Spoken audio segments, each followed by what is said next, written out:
Hello and welcome to another Busy Webinar with Dave Meyer at BizzyWeb. On behalf of SCORE, today we're going to talk about what not to do on the web, as well as a little bit of what to do. So we're going to talk about website do's and don'ts.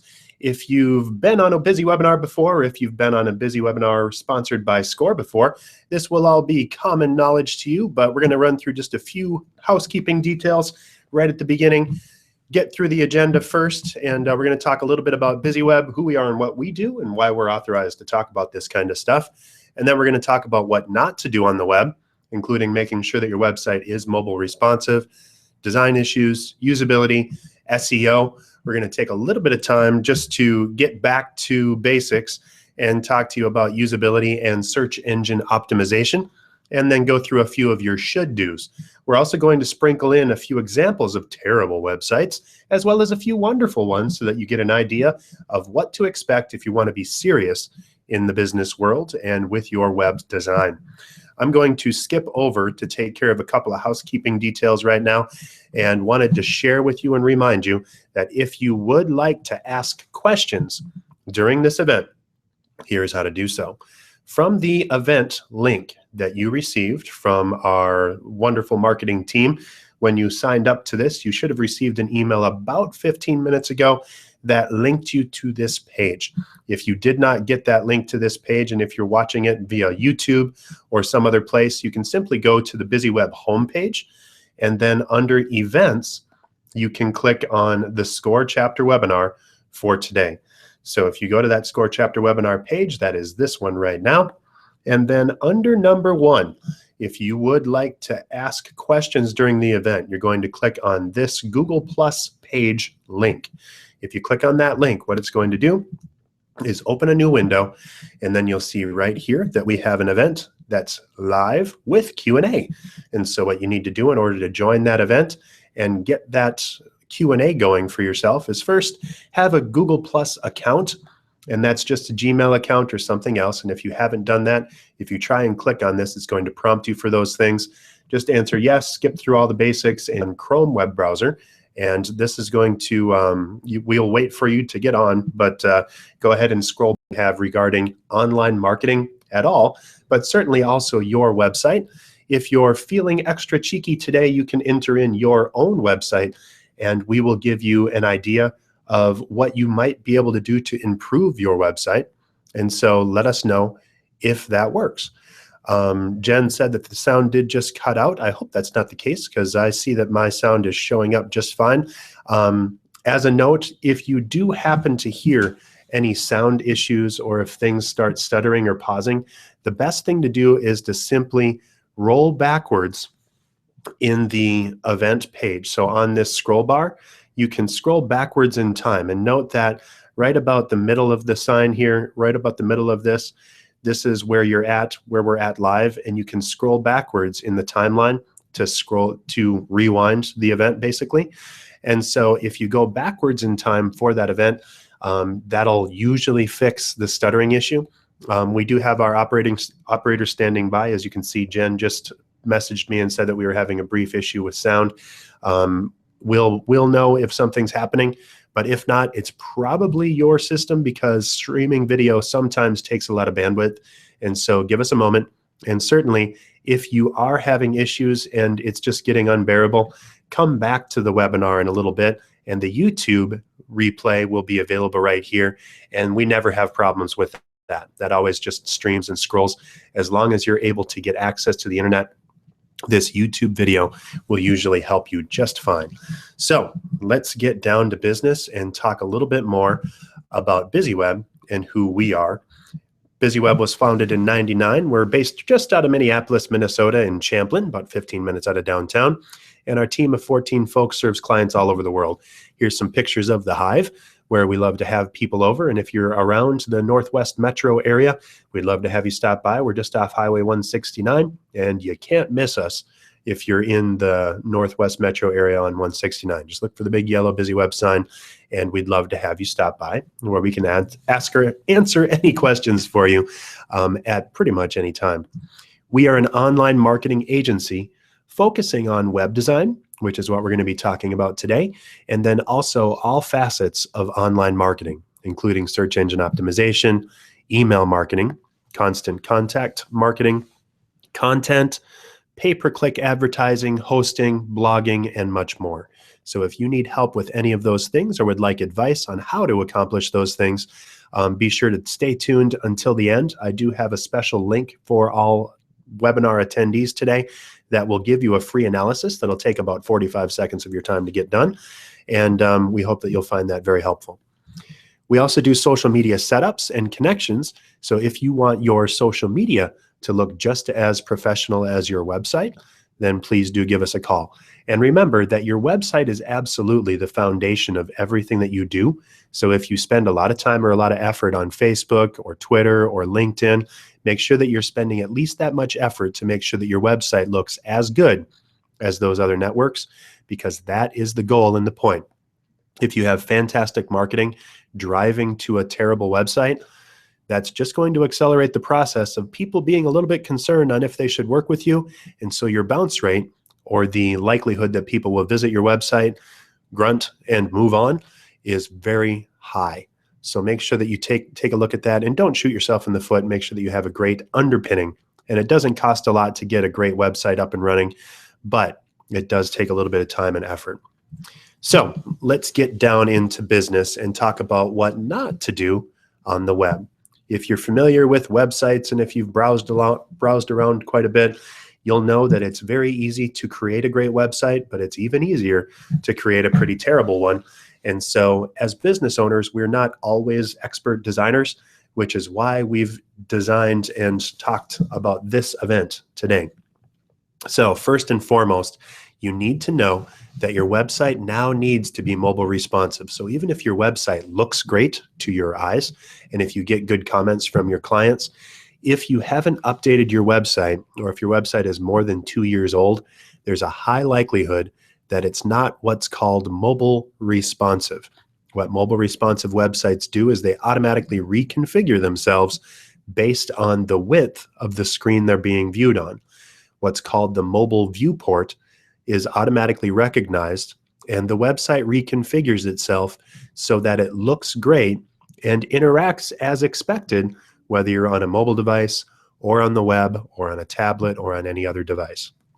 So if you haven't taken some time to do that, as of April 21st of this year, Google announced that they were stopping display of non-mobile responsive websites in mobile search results. So even if you've spent a lot of time on your search engine optimization and you happen to rank very well when you're searching on your computer, if you try that same search on your mobile device, on your iPhone or your Android device, you're probably going to see that your website just doesn't show up for those same keywords. That's because your website's no longer mobile responsive, or it's not caught up with the times. And Google is in the business of making their search results as useful as humanly possible. And so what they do is they say, well, if your website isn't configured to look great on mobile devices, we're not going to show you. If you're curious about this, you can enter in the URL that I've got at the bottom of this screen here. You can also just Google web-friendly mobile tool on Google, and it'll pop up with this page. But if you go to google.com/webmasters tools mobile friendly, you'll see if you're in danger of losing traffic, and they'll actually tell you what you need to do to get back up to speed. So we've entered in BizzyWeb's website here on the screenshot that I've got, and of course we show up just fine. But if your website doesn't pass muster, and another easy test might be to just take your website on your computer screen and squish your browser window to as skinny as it will go. If your website simply cuts off and you have to scroll sideways to get at anything on your website, or if you open your website on your iPhone or your Android device and you have to pinch and zoom to get into specific pieces of content, your website's not mobile responsive. I'm going to guarantee that almost all of the websites that I'm going to demo in the bad category are not mobile responsive. The websites that I'm showing you in the good category today are mobile responsive, and I'll show you what that means and how that looks. So, mobile responsive, we get it. Everybody agrees you need to be mobile responsive on your website. One note, there is something called mobile adaptive as well, and it's possible to install a plugin or use a service that simply displays a different version of your website if someone's visiting on a mobile device. That doesn't cut it either for search engine optimization, Google also ignores those websites. So you're not going to get search engine results or get found when people do Google searches on their phones if you don't have a properly mobile responsive website. Talk to us if you have questions on that. All right, so let's talk about some design issues. There's a lot of things that you can do wrong in website design. One of the things that I find most helpful if I'm looking to see if my website or a website of our clients is not up to par is I will look at the competition in local fields.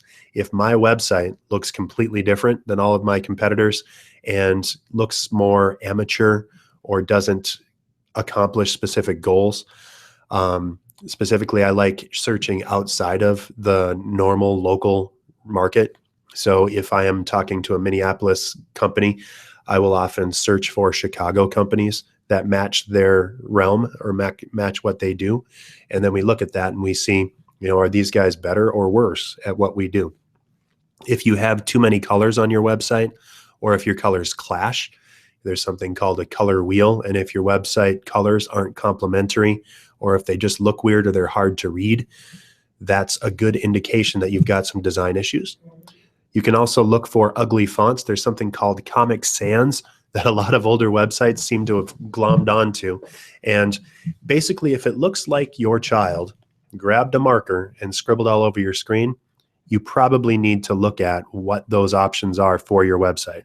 Update that because you're sending a very inexperienced or amateur kind of view to the world. If your website's design is outdated, again, you'll know. And if you look at all of the big websites that are out and doing lots of business, there's just specific things that you need to have on every web page. If your website is too cluttered, if it doesn't have enough detail on it or too much detail, if everything's squished together on the page, if video or audio auto plays on your website, that's a huge no-no for a number of reasons. But from the most empirical reason is that when someone's viewing your website, or if they pull up your website and you're annoying them by popping up audio or video, that's going to cause them to close your window or their window right away. And worse, if they happen to quit their browser and they still have your tab open and they come back and open up all of their tabs again, your website is probably going to be making noise on their computer, and they'll have to hunt around frantically to try and turn it off. So make sure that you're doing that. And also the other reason for autoplay video and audio being a bad thing is that on mobile devices, it either won't work or it's going to cause your website to be very, very slow if they're on a mobile device. Because sometimes we can have 3G or edge networks instead of LTE or high-speed internet on our networks, depending on where people are viewing your website from. And if they're on a slow connection and it takes them more than 10 seconds to download your page, they're just going to click somewhere else. So make sure that you avoid that and move on. Finally, and I feel like this is almost gone now, most Flash-based websites have gone extinct, although I'm going to show you a few today. Flash is an older technology. It usually requires a very large download.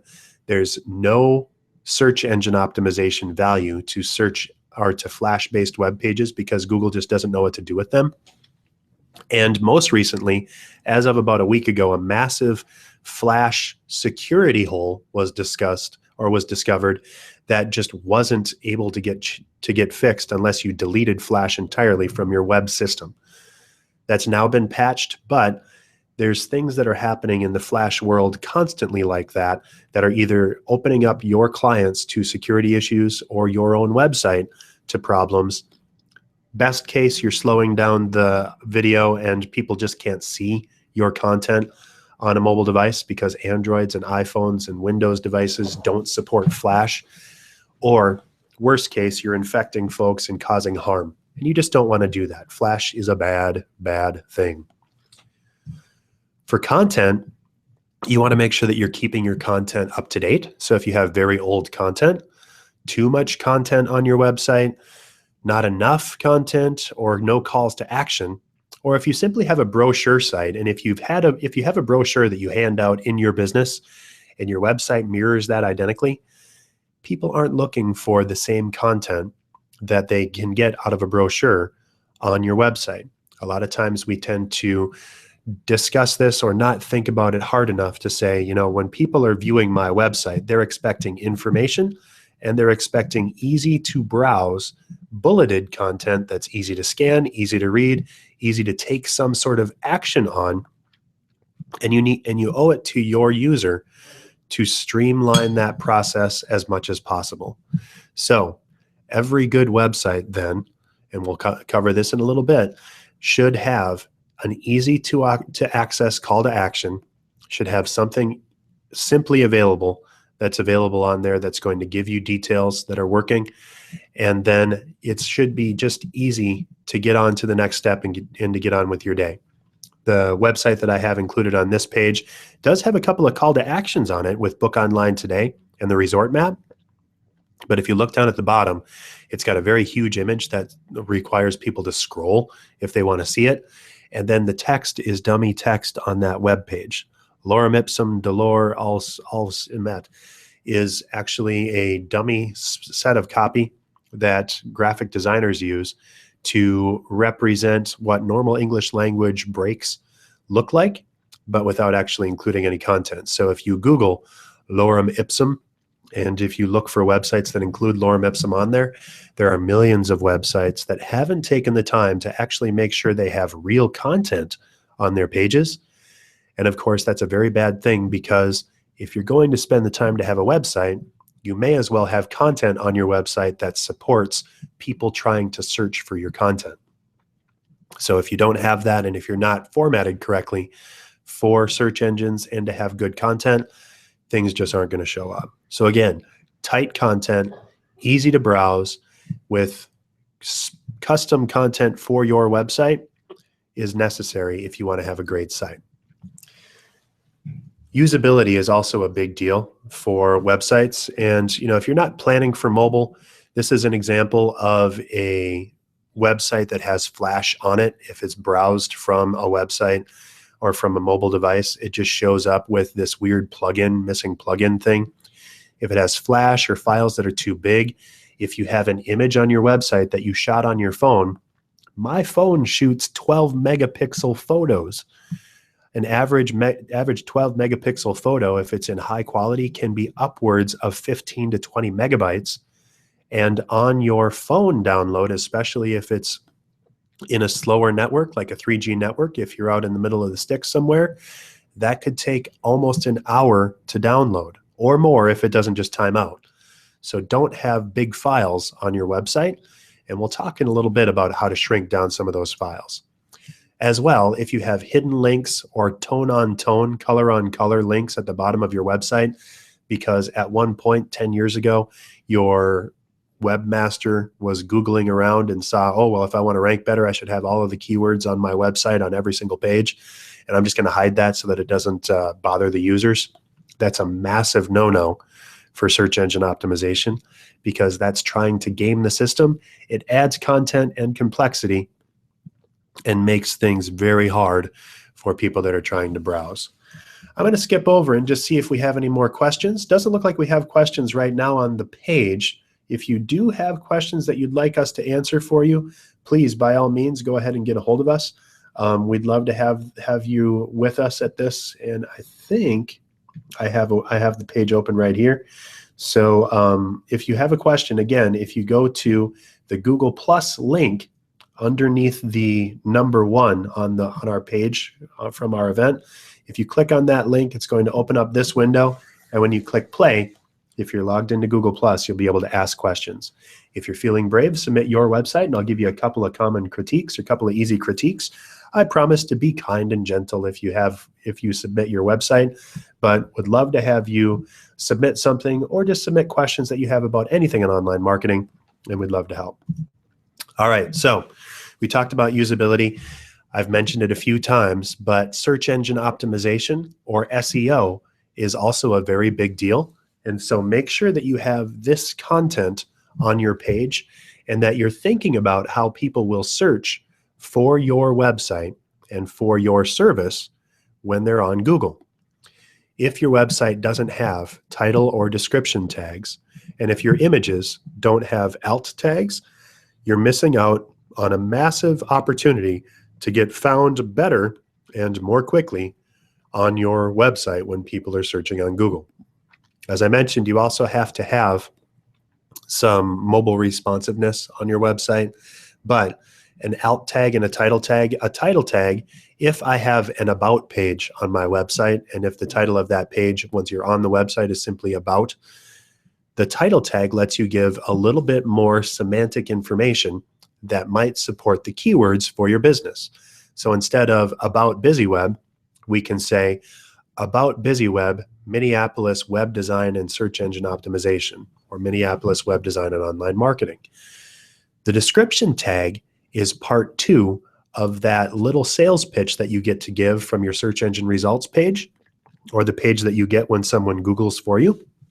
Underneath the title, there's a small little description that Google will include as well, and that's given to Google by your description tag. So it's the way it's formatted is meta name equals description, and then equals BizzyWeb is an online marketing and web design company in Minneapolis, Minnesota. We help our clients generate buzz without getting stung. I'll talk about some common guidelines in SEO, but your titles need to be short. They need to include your search engine topics or your search engine keywords.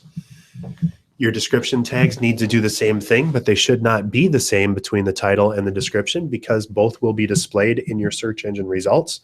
Title tags should be less than 60 characters. Description tags should be less than 155 characters.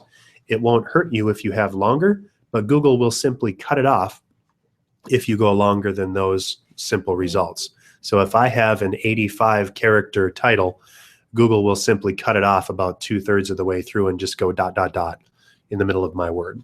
So that's not optimal, of course.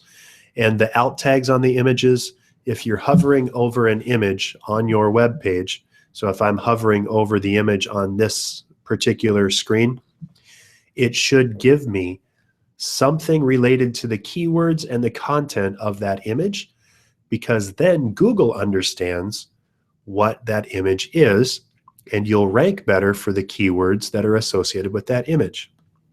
The more context you can give Google so that it understands what's being displayed on that page, the more likely you are to be shown higher when your clients are searching for you.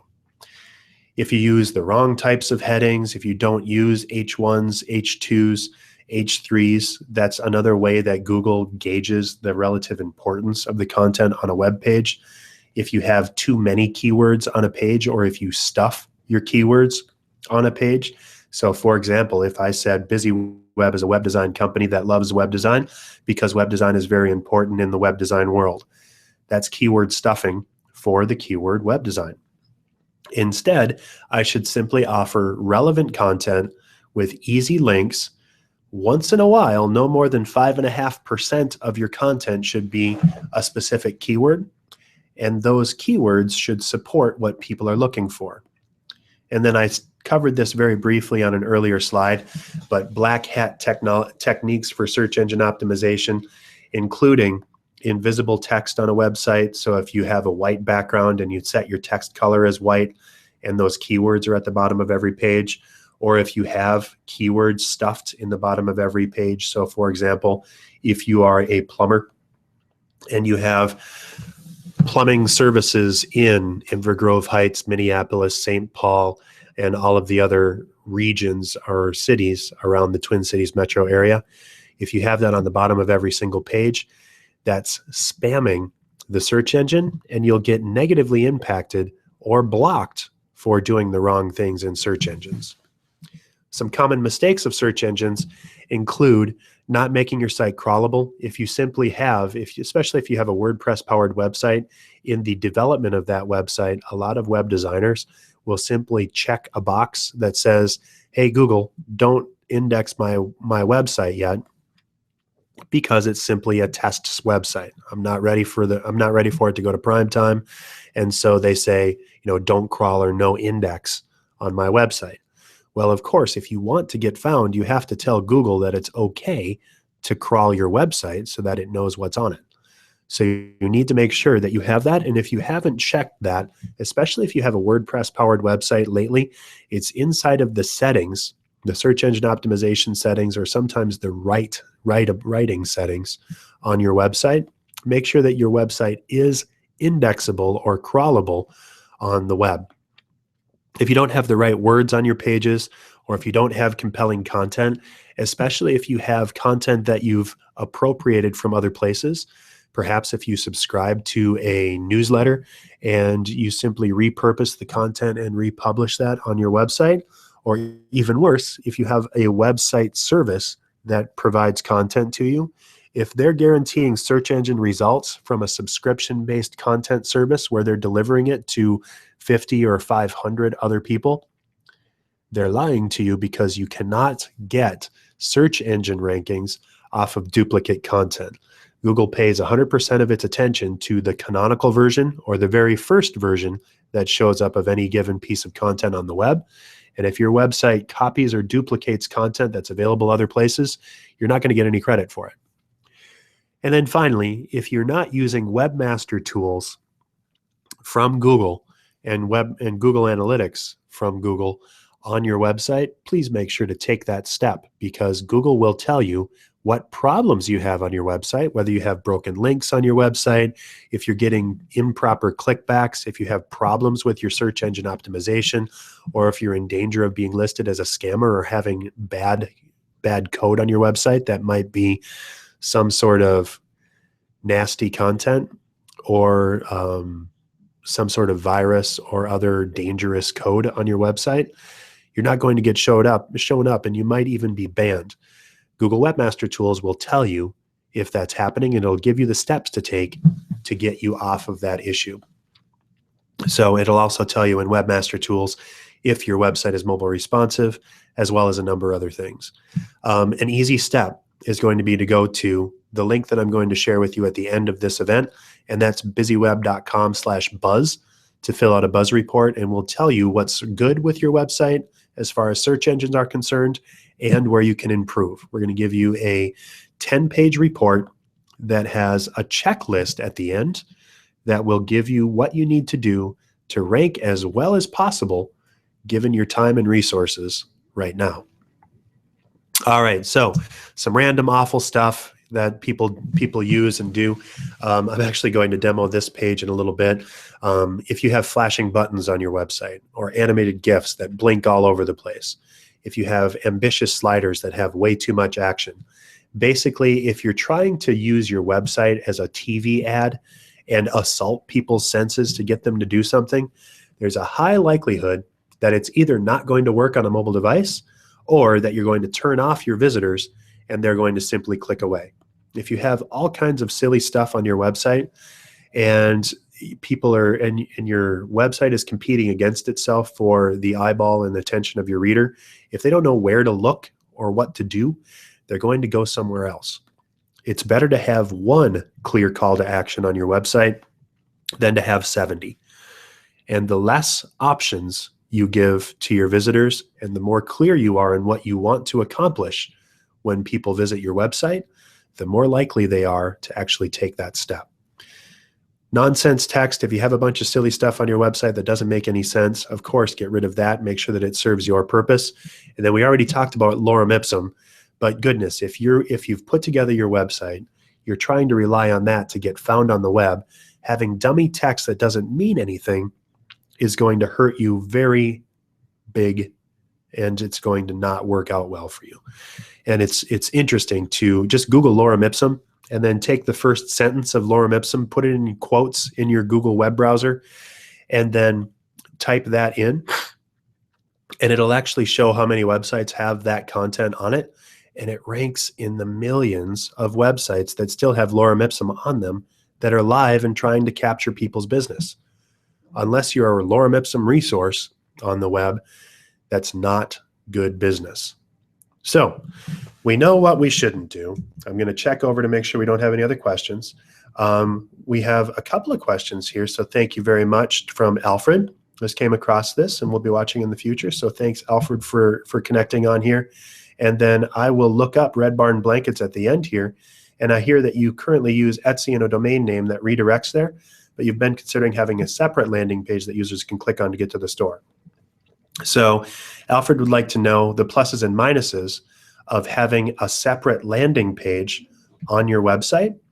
And Alfred, to go very generally, because we're just about getting into the good stuff, having a separate page over and above Etsy allows you to simply answer the questions that Google is looking for and that your clients are looking for, and allows you to 100% own that content.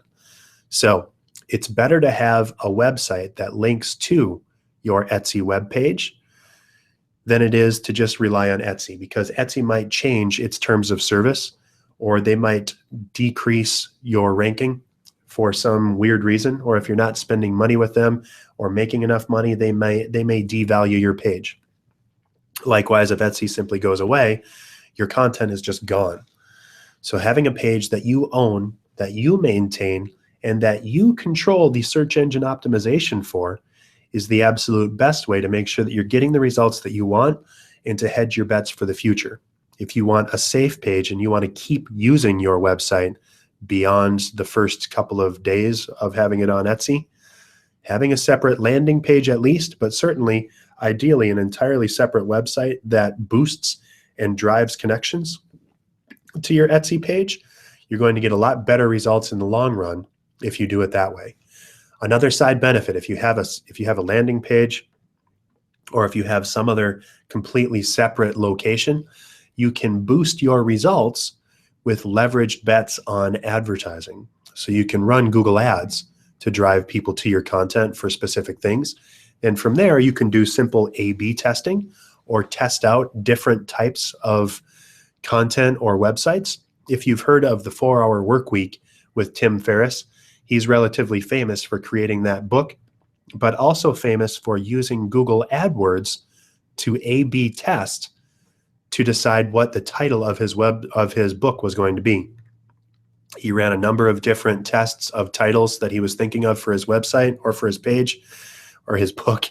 And once he hit on the 4-Hour Workweek, his click-through results went through the roof and he knew he was onto something. That's how he gauged his business decision. And I think inside of the book, he said it cost him less than $500 to do all of that and to come up with a multi-million-dollar generating title for his content. The same goes for your advertising. Once you start using advertising, you can start making tests and measuring what your results are and seeing what really happens when you're driving content to your website. Same thing for Facebook advertising or Pinterest ads or LinkedIn or Twitter. With all of that, you can drive specific content right to individual pages, and you really owe it to yourself to drive that advertising content to a page that directly relates to the content you're trying to promote and the action you're trying to get. Don't do an advertising campaign just to your homepage on your website. Go to the landing page for that action. And so if you want people to buy a specific product or a specific category of products, drive them to that page, not to your website. And Alfred, I'll pull that up, your website up at the end here, and we'll use that as part of our tour. So thank you very much for that question.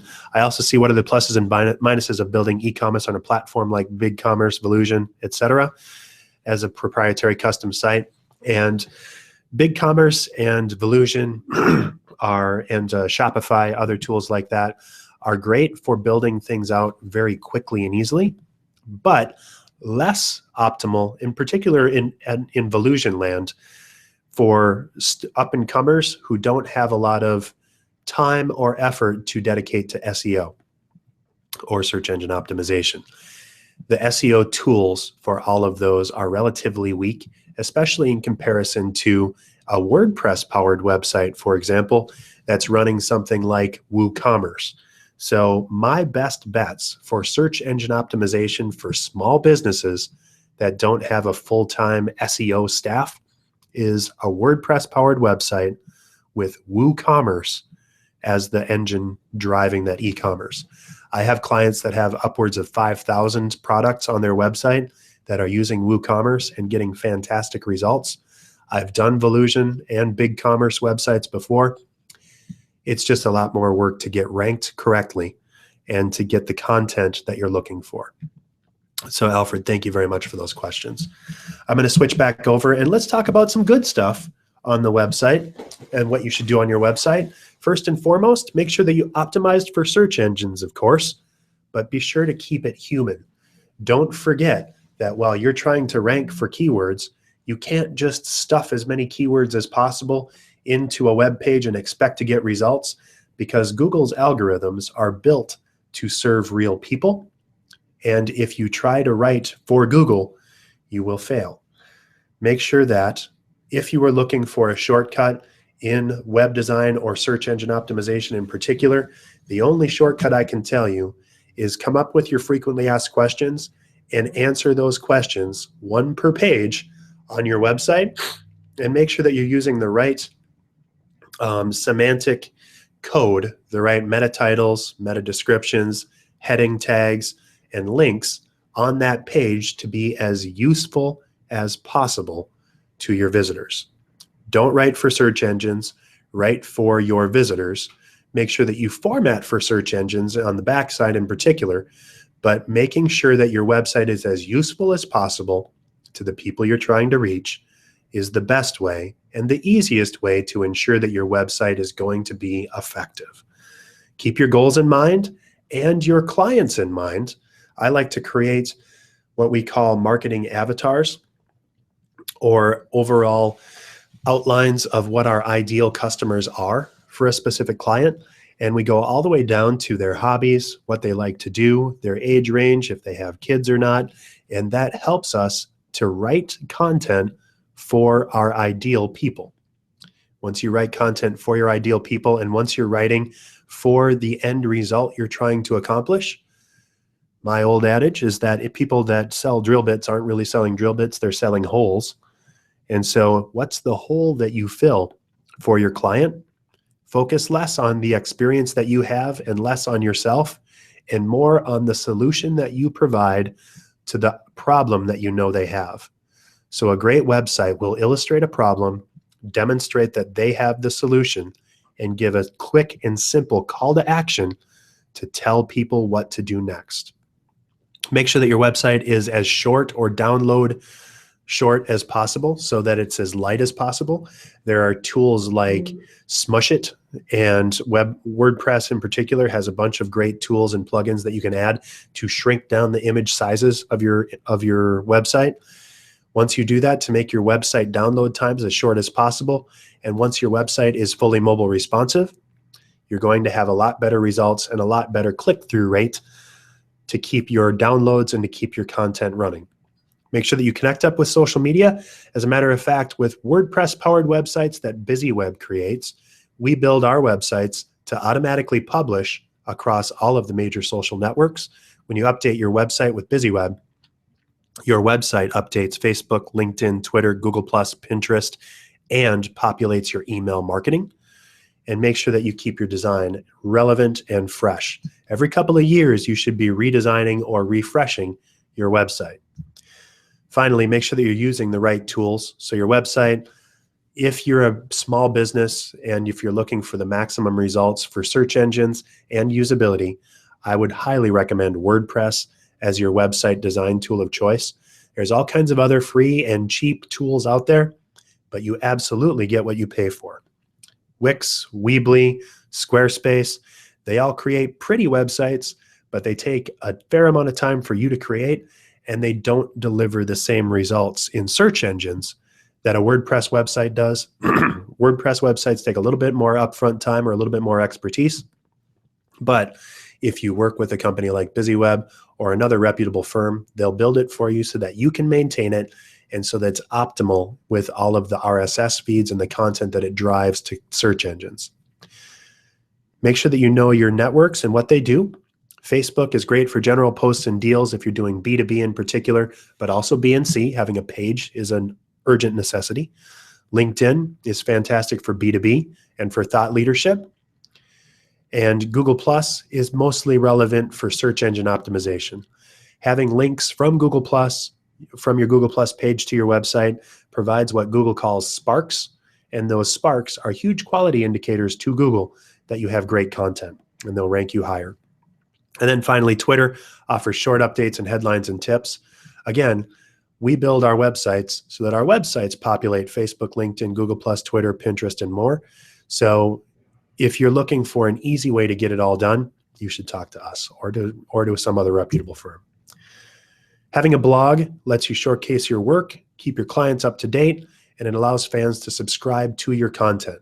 Make sure that you drive as much as possible via regular updates in order to get the best results. It doesn't have to have, you don't have to integrate it right into the homepage of your website with regularly updated content. The more often you update your website, the more you're going to rank, or the better you're going to rank on your content for your keywords in Google results. You also may want to consider making some information members only. All right, so we know what we've got here. We know what we're doing. And I've got a couple of other things that I wanted to share here. Looks like we covered all of our questions. I'm going to copy Red Barn Blankets quickly, and we'll look at that so that we can help out Alfred. And so Alfred, Red Barn Blankets on Etsy is, it looks like you have some really great tools or some really great products. Looks like really, really fun stuff. But again, this is an Etsy tool. So all of your search engine results are going to Etsy and not necessarily to your store. People have to know to go to Etsy and then search for Red Barn Blankets. So you're adding another layer of complexity for people that are trying to search. You will note that the Etsy page is not mobile responsive, so it's squished across. So mobile sites can't view the Etsy pages, or when you're on your Android device, that's not showing up as well as a normal web page would. As well, you also have a link. So for example, this is a good example of a website. And if I squish down Brenda's page, you can see that it's rebuilding itself based on the width of the tool that it's dividing. So this is phone width, and then as we stretch this out to regular width, it goes into 3 columns across, for example. So about Brenda, hire Brenda, Brenda's books, all that is available. And you can see that it's rebuilding itself on the fly. That's what mobile responsiveness does. Let me show you.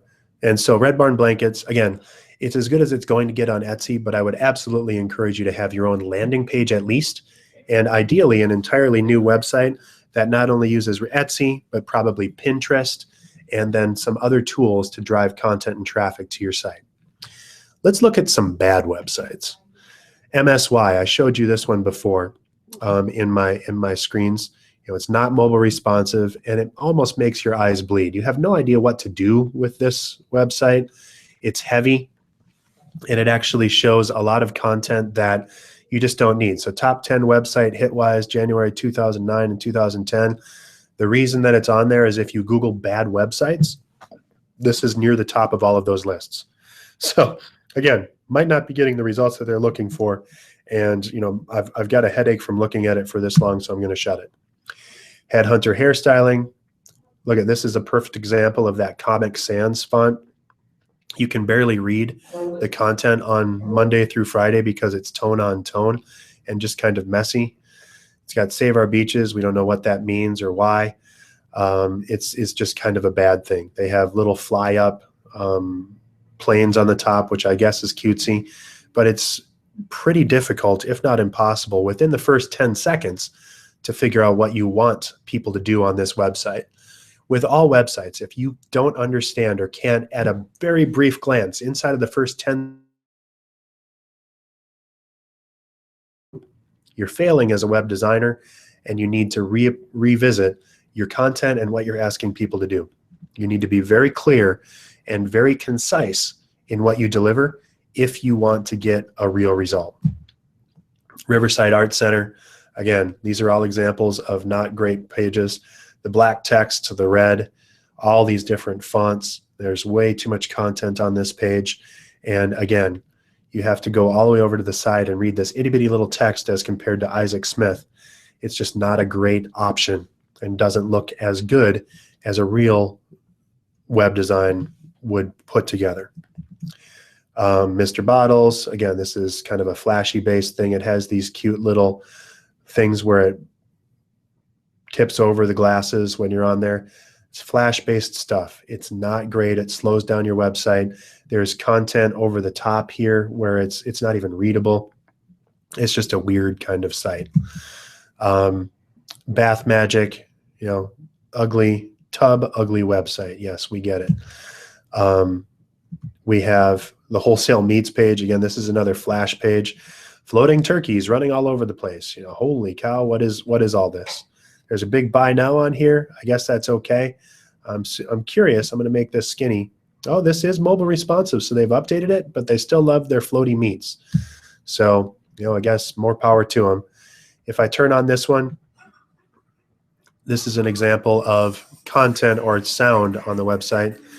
If I have this open, it does this awful sound where the devil is dancing at me and talking. Yeah, not good. If I replace this or if I revisit this page, it just shows this. And if I revisit or if I refresh the page, or if I close all my windows and open them back up, I'm going to be annoying everyone that has that window open. And so don't do that. Electrifying times, they've got blinky tags, highlights, videos kind of cut in that are all proprietary, all kinds of crazy stuff on this website, and itty bitty little text. All of this stuff is a mess and not great. Let's look at a good one. This was launched yesterday by BizzyWeb. The One Run, or the Women's UN Report Network, is all about providing access and communication on women's issues around the world. And it's something that we're very proud to have helped launch along with some partners.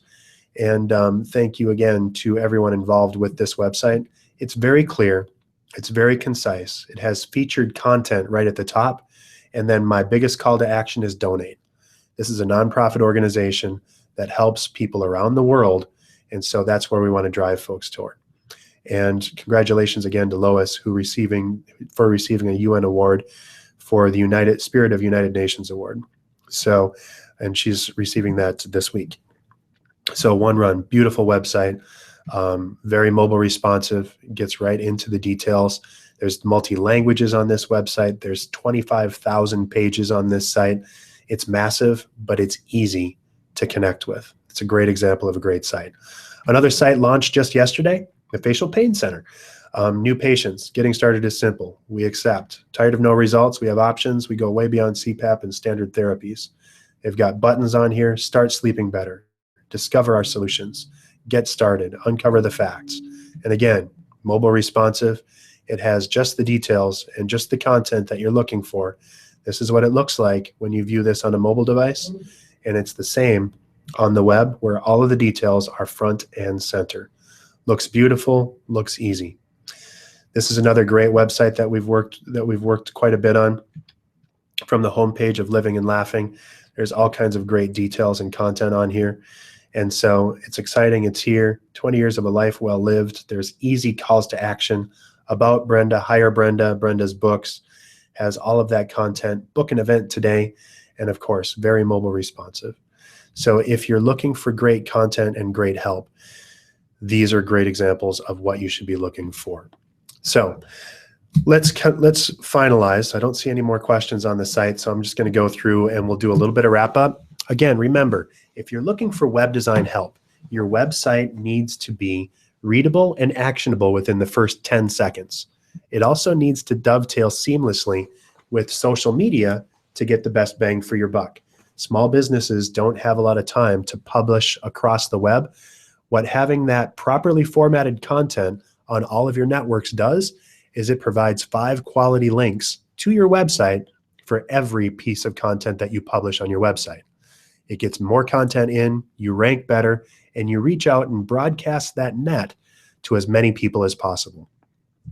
We also offer web hosting. So if you'd like web hosting, especially if you're on a WordPress-powered website, we can help lock down and secure your site, optimize it, and help you get that social media auto posting active on your site. And then we do online marketing services. So if you're serious about growing your business, you need to invest in driving new leads and sales to your door. If you're not doing something in online marketing, it's the easiest and most effective way to market your business, bar none. And so we'd love to talk to you about online marketing. Be sure to join us Wednesdays. Next week, I'm going to talk about measuring your marketing on our BizzyWebinar. And our BizzyWebinars are from noon to 1 every single Wednesday.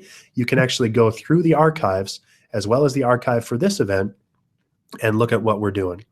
If you're interested in Instagram for Business, Social Media Mistakes, which had 2,500 people attend on the 7th of this month, how to use local pages, or how to follow up, which was a special event with Sandy at MoxieClicks, would love to have you check those events out. And then finally, I promised this at the beginning, but go to BizzyWeb.com to go to this page. All you need to do is fill out the little form that you see here, your URL, a keyword that you'd like to be found for, your name and your email address so that we can send it to you.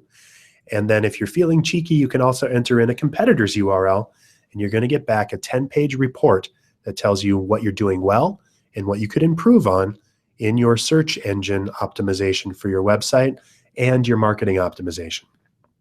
It'll end up with a 2 to 3 page task list or checklist for what you can do to help improve, and we'd love to help you out with that as well. Again, remember, I am Dave Meyer with BizzyWeb. On behalf of SCORE, the Service Corps of Retired Executives, thank you all very much for joining us. If you haven't worked with SCORE yet, and if you're just testing them out, there are events and topics like this relatively frequently on SCORE pages. So go to score.org and check that out, whether you're with the Minneapolis or St. Paul SCOREs or some other SCORE that we work with on a regular basis. Please do get a hold of us or get a hold of SCORE to help advance your business. And of course, remember, if you need help with any of these things and would like to talk to someone that knows what they're doing, give us a call at BizzyWeb, and our numbers are at the bottom of the page right here, 612-4BIZZY-O, 612-424-9990, or just go to BizzyWeb.com for more detail. Again, I am Dave Meyer with BizzyWeb, reminding you that at BizzyWeb, we help you generate buzz without getting stung. Have a fantastic week. We'll see you next month.